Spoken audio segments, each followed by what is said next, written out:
So this is my Microsoft Excel model to solve the problem of getting the required spare part for critical items such as a transformer in an electricity utility.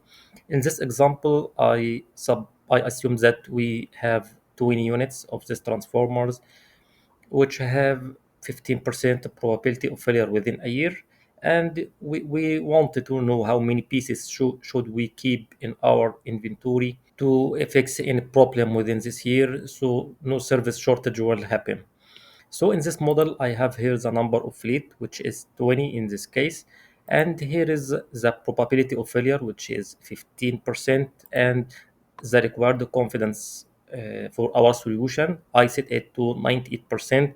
Usually it is a good approximation. We can absolutely put it as 1995. It depends on the application. And here our initial guess for the required spare part within this year. And here the solution of the Poisson distribution. And here it is based on our initial guess, and we will let Excel solve for our inputs to get the proper spare part, and the mix is 19.9% equal to 98%. So we will go to data and what if analysis, goal seek, and here we will set the cell, the Poisson result. It will be our target. We want it to be 0.98 our confidence interval, and here for this particular value I have to put in manually, and I will get it by changing the number of spare parts and press OK and delete the solver run. Okay, so Excel now finished his running, and after so many iterations and time, the target value of 98% have been achieved, and he achieved it with 98.8% and almost with 7.2 spare required.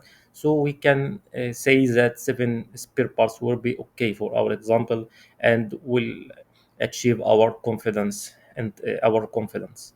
So press OK, and please note that for this goal seek model in Excel, it is limited to only 100 iterations, and I tried this 100 iterations and found it gives no accurate results for this example, so I had to change this. Please go to options and formulas. You can change that 100, I changed it to 1000, and for this particular example I think 500 will be okay, and press OK, and that's it. Thanks.